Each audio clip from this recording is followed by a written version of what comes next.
Dawnta Harris and Officer Amy Caprio. The murder of a Baltimore County police officer by a 16-year-old black male with an extensive criminal past has sparked national outrage.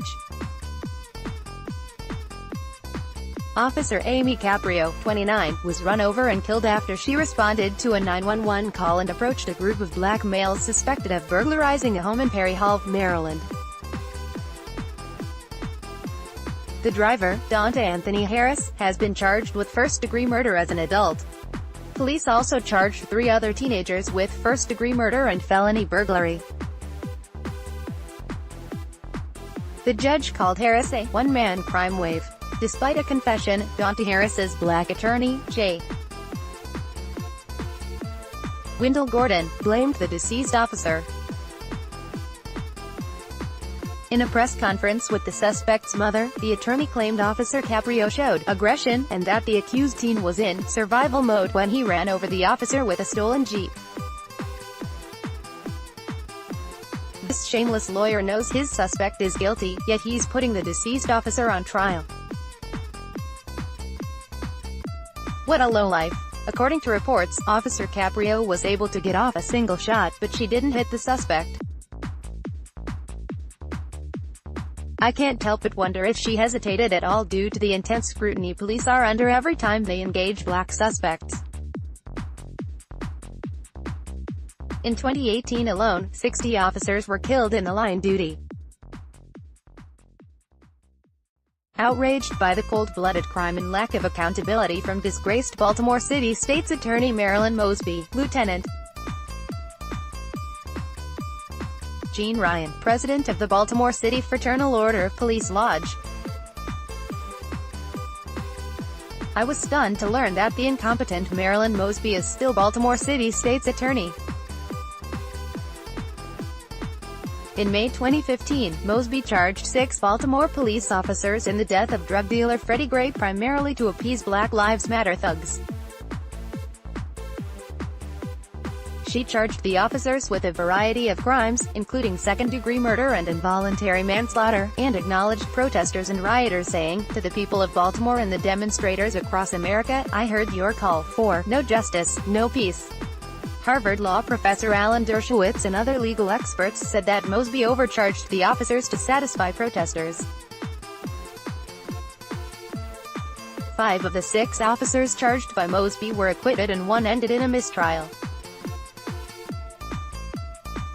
Mosby, along with former Baltimore Mayor Stephanie Rawlings Blake, allowed criminals to loot and riot after Freddie Gray's funeral. The mayor even announced she had instructed police to give protesters who wished to destroy space to do that. The riots resulted in more than 24 arrests and at least 15 police officers were injured. After the rioting, the city invited Obama's Justice Department to investigate. Last year, a federal judge approved a consent decree between the city of Baltimore and the U.S. Department of Justice mandating sweeping changes in how police deal with criminals in poor, predominantly black neighborhoods. The consent decree places sweeping new restrictions on officers, including limits on when and how they can engage blacks suspected of criminal activity and requires supervision of officers by a civilian panel including civil rights leaders, a recipe for disaster. Mosby is not fit to serve and she owes the Baltimore Police Department and Baltimore residents a public apology. Dawnta Harris, the suspect who killed Officer Caprio, has an extensive rep sheet, yet he was released on electronic home monitoring 11 days before he killed the officer. Harris's mother didn't assume any responsibility for failing her son. Instead, she blamed the juvenile detention system. The anger in this boy started in the home.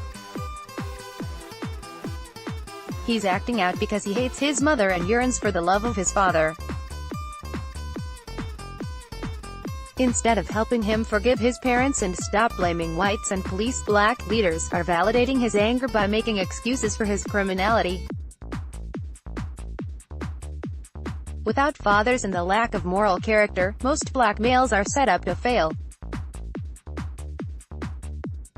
I write about this in my book, The Antidote: Healing America from the Poison of Hate, Blame and Victimhood. Baltimore isn't the only city where police are under attack. Chicago police recently held Blue Wednesday, where the city's Fraternal Order of Police showed up at a city council meeting to address their grievances against the mayor.